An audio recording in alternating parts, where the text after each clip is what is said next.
Lovers, kembali lagi bersama aku Sandiego. Nah, di antara kalian semua nih, siapa sih yang gak pengen memiliki bibir yang lebih bervolume, sehat, cerah, serta merona? Pastinya pengen dong.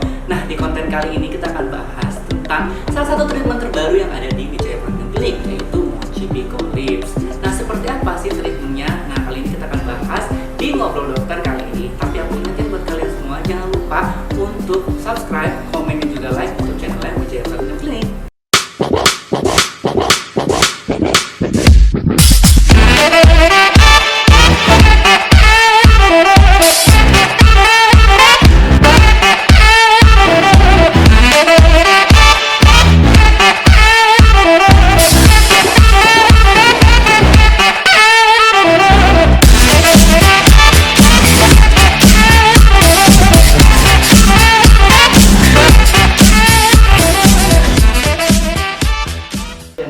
Hai Wijaya Lovers, nah kembali lagi nih dengan Sandi. Nah seperti yang tadi aku bilang, kita akan bahas tentang treatment yaitu Mochi Pico Lips. Nah sebelum itu, di sebelah Sandi udah ada narasumber yaitu seorang dokter dari Wijaya Platinum Clinic. Hai dokter! Halo Sandy! Apa kabar nih dok? Baik dong, Baik, ya, dok, iya ya. Dokter mungkin boleh perkenalkan diri dulu nih, dok? Boleh. Halo semua, perkenalkan saya Dr. Rizky dari Wijaya Platinum Clinic.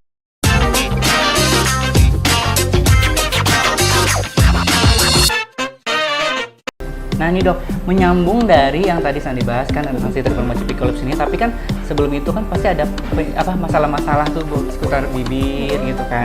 Nah terus salah satunya adalah penyebab bibir kering dan pecah-pecah itu tuh apa sih dok dan gimana solusinya? Oke, jadi bibir itu adalah bagian kulit yang tidak memiliki kelenjar minyak. Jadi area bibir ini sangat rentan, sangat mudah terjadi kering dan pecah-pecah. Apa saja sih yang bisa menyebabkan bibir ini menjadi kering dan pecah-pecah? Di antaranya yang pertama adalah dehidrasi. Mata, kemudian bibir, kemudian mulut. Yang kering itu salah satu tanda yang umum seseorang ini kurang asupan cairannya. Jadi untuk menghindari hal ini, baiknya kita memiliki asupan cairan yang cukup minimal 6-18 sehari. Kemudian penyebab yang kedua adalah sinar matahari. Paparan sinar matahari selain kulit, bibir juga terkena dampaknya. Paparan sinar matahari yang lama, paparan sinar matahari yang tinggi akan menyebabkan penumpukan sel melanin, dan karena bibir ini memiliki tekstur yang tipis sehingga si bibir ini akan mudah menjadi kering dan pecah-pecah. Salah satu solusinya adalah menggunakan pelembab yang mengandung SPF atau sunscreen sehingga bisa melindungi bibir dari paparan sinar UV. Kemudian penyebab berikutnya adalah alergi. Bahan-bahan yang ada di dalam kosmetik bibir terkadang menimbulkan alergi pada bibir. Jika hal itu terjadi, hendaknya dihentikan pemakaian, kemudian bisa mengunjungi dokter. Selain bahan-bahan di dalam kosmetik yang menyebabkan alergi, bisa juga dari bahan makanan, dan bahkan dari pemakaian obat-obatan tertentu. Ada beberapa obat yang memiliki efek samping bibir ini menjadi mudah kering. Kemudian penyebab yang selanjutnya adalah kekurangan vitamin. Salah satunya kekurangan vitamin B2. Karena seperti yang kita tahu, vitamin B2 ini banyak fungsinya di dalam tubuh. Di antaranya membuat kulit menjadi lembab. Jadi ketika tubuh kita ini kekurangan vitamin B2, kulit kita menjadi kering, bibir menjadi kering, timbul jerawat, kulit kusam. Jadi hendaknya kita banyak asupan yang kaya vitamin B2. Di antaranya adalah telur, kemudian daging tanpa lemak. Dan yang terakhir, penyebab bibir kering dan pecah-pecah ini adalah penggunaan kosmetik yang salah. Jadi pada seseorang dengan pemakaian lipstik, pemakaian kosmetik yang terus-menerus pada bibir, apalagi jika lipstiknya ini tidak mengandung bahan-bahan yang bisa melindungi bibir, ini bisa juga menyebabkan bibir kita jadi kering dan pecah-pecah. Jadi baiknya kita memilih atau menggunakan lipstik atau kosmetik pada bibir yang banyak mengandung pelembab atau humectant. Bisa ceramide, kemudian petroleum jelly, kemudian jojoba oil atau sea butter. Begitu. Solusinya apa nih dok untuk kayak biar semuanya itu si pecah-pecah bibir kering itu bisa teratasi itu? Oke, jadi yang pertama kita mesti cukup asupan hidrasi. Jangan sampai tubuh kita ini dehidrasi. Cukupin air minimal 6 sampai 18 sehari. Kemudian pada saat kita beraktivitas di luar yang terkena paparan sinar matahari, hendaknya memakai pelembab yang mengandung SPF. Kalau kita berada di daerah yang kering, kemudian dingin, pakailah pelembab yang lebih pekat. Iya, yang lebih pekat. Kemudian pada saat bibir kita mengalami alergi, segera hentikan pemakaian dari produk-produk yang kita pakai, kosmetik yang dipakai di bibir, dan kalau perlu pergi ke dokter. Kemudian cukupi asupan vitamin B2, diantaranya telur, daging, dan yang terakhir memilih produk-produk yang dipakai di bibir yang mengandung bahan pelembab. Bisa jojoba oil, bisa sea butter, bisa petroleum jelly, bisa madu gitu. Oh gitu.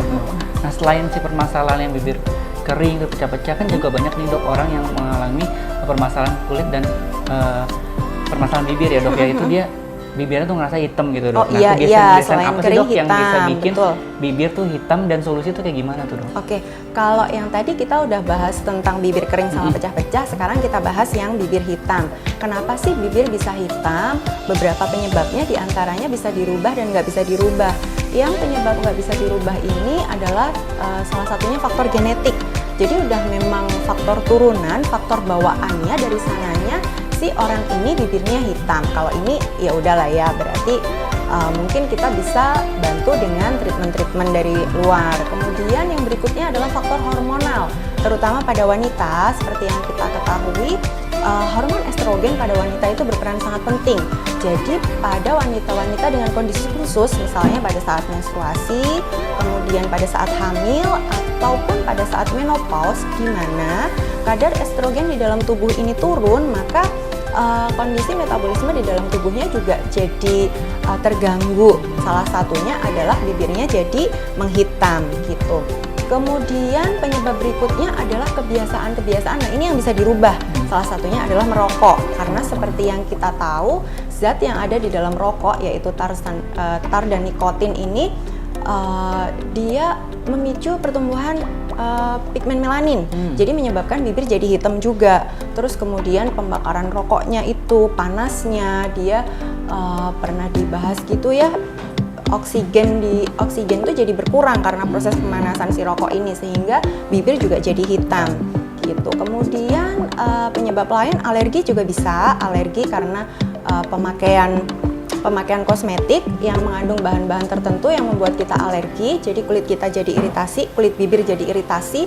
Karena iritasi ini, setelah iritasi jadi timbul hiperpigmentasi postinflamasi. Jadi setelah iritasi bibirnya jadi hitam, itu bisa juga. Dan yang terakhir, kenapa dia bisa hitam? Karena penumpukan sel kulit mati pada bibir. Nah, pada saat sel kulit mati ini menumpuk, baiknya memang dilakukan scrub secara berkala gitu. Bisa secara alami, kita pakai madu sama gula, diolesin, kemudian digosok lembut. Jadi untuk membantu membuang sel-sel kulit mati yang ada dalam bibir gitu. Gitu. Jadi penyebab si bibir ini menjadi menghitam itu ternyata selain genetik juga banyak faktor-faktor yang menyebabkan bibir ini menjadi hitam ya dok ya. Nah ini nyambung ke treatment nih dok, kan sekarang lagi hits banget tuh yang masalah filler bibir. Nah filler bibir ini setahu aku itu kan memasukkan si hyaluronic acid tuh dok. Betul. Nah itu gimana sih dok penjelasannya?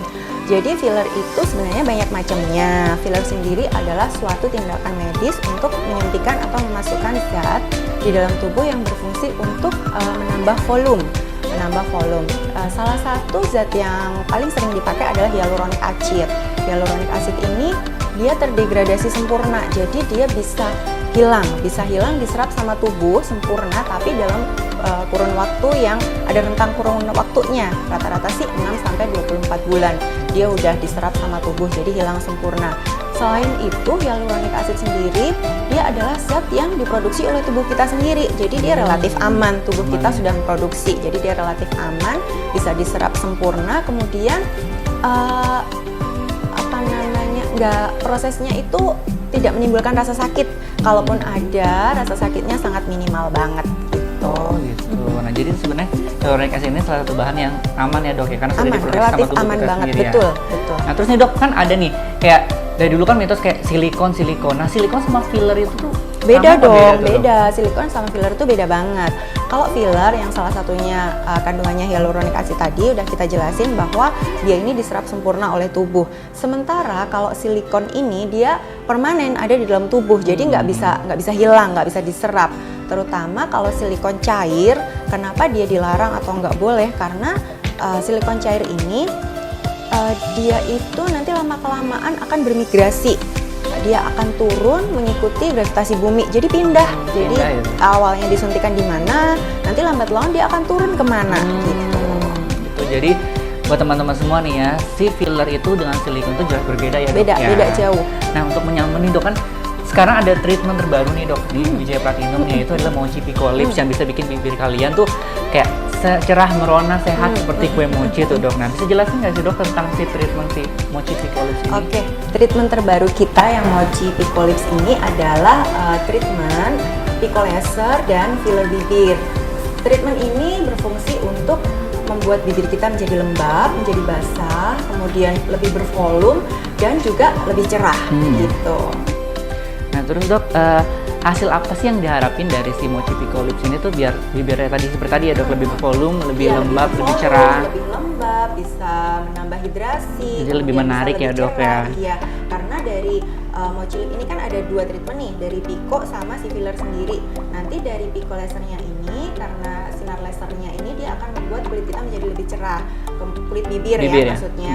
Kemudian dari fillernya ini karena dia punya sifat water recall, jadi menarik air, makanya selain volumenya bertambah, lebih bervolume, terutama untuk yang punya bibir tipis nih, kan lumayan ya jadi lebih bertambah. Selain itu karena water recall dia jadi bibir kita ini lebih lembab, kemudian terlihat basah karena sifat si filler ini tadi. Jadi keseluruhan kelihatan lebih bervolume, lebih sehat gitu ya, Iya, Dok. betul. Nah, nih, Dok, ada nggak sih setelah Pico ini ada syarat-syarat nggak untuk melakukan si treatment Pico Lips ini? Untuk Mochi Pico Lips ini syarat nggak ada ya. Jadi dia dari segi usia muda, usia lanjut bisa mengerjakan semua, nggak ada masalah. Kemudian untuk pengerjaannya juga dia relatif tidak terlalu lama. Kemudian minimal downtime, minyak pun juga minimal. Oh, jadi nggak ada syarat-syarat tertentu ya untuk melakukan si Mochi Pico Lips ini ya? Semua orang bisa ngelakuin ya, Dok, ya? Nah, terus, Dok, ada ini, setelah kita melakukan Mochi Pico Lips ini, kita perlu kontrol lagi nggak sih, Dok, kelanjutan Ya, itu? baiknya memang kontrol 1 atau 2 minggu setelah treatment bisa kontrol lagi. Kemudian selain itu kan si Pico Laser ini bisa dilakukan pengulangan 1 sampai 2 minggu sekali. Sebanyak kurang lebih 2 sampai 3 kali laser supaya hasilnya lebih optimal. Jadi memang ada, itu untuk kontrol biar hasilnya lebih maksimal ya, Iya, Dok, ya. betul. Terus, Dok, ada pantangan nggak sih, Dok, setelah melakukan si treatment Pico Lips ini, Mochi Pico Lips? Tantangannya untuk beberapa case, misalnya setelah tindakan ini ada rasa bengkak, biasanya sih nggak lama ya, 1 sampai 2 hari. Ketika masih ada rasa bengkak ya sebaiknya sih hindari pemakaian kosmetik di bibir. Jadi jangan pakai lipstick dulu, jangan pakai kosmetik apa-apa dulu.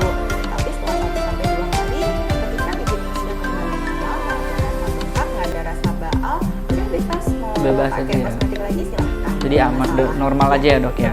Terus, Dok, ada lagi nih, kan kebiasaan orang nih banyak yang sering jilat-jilatin bibir tuh, Dok. Nah, itu tuh dia mempengaruhi nggak sih, Dok, sama si treatment Mochi Pico Lips ini, ngejilat bibir terus pakai pelembab gitu? Jadi sebenarnya memang sering menjilat, kebiasaan sering menjilat bibir itu bikin bibir kita makin mudah kering, makin mudah pecah-pecah karena adanya air udara di situ bikin penguapan jadi terjadi lebih cepat. Tapi ketika kita sudah melakukan treatment Mochi Lips, jadi kita udah disuntikan filler, udah ada hyaluronic acid di situ, kulit bibir kita ada sifat water recall, lebih lembab, lebih basah, jadi kebiasaan itu jadi nggak masalah ya. Gitu. Jadi bibir kita hidrasinya tuh tetap terjaga. Oke, jadi nggak ada masalah ya, Dok, ya.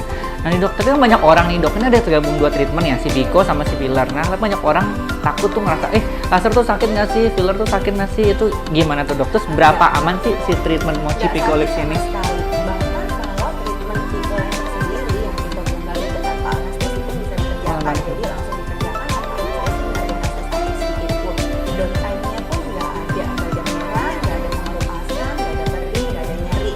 Untuk filler biasanya kita anestesi topikal dulu. Jadi diolesin krem, anestesi, tunggu 15 sampai 25 menit.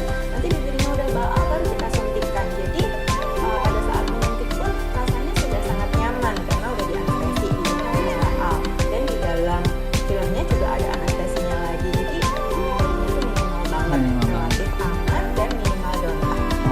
Nah, kalian semua nih nggak perlu khawatir. Jadi kalau yang pengen melakukan treatment mochi Picoleps ini, tenang aja, nggak bakal ada rasa sakit ya dok, karena dia anestesi dan juga pikonya itu tuh aman banget. Wah, thank you banget nih dok hari ini atas ngobrol-ngobrol tentang si treatment mochi Picoleps ini. Nah, aku nggak lupa ingetin kalian, jangan lupa untuk like, komen, dan subscribe YouTube channelnya Wijaya Platinum Clinic. Nah, Sandi dan Dr. Rizky harus pamit dulu, dan sampai ketemu di konten-konten berikutnya. Bye-bye!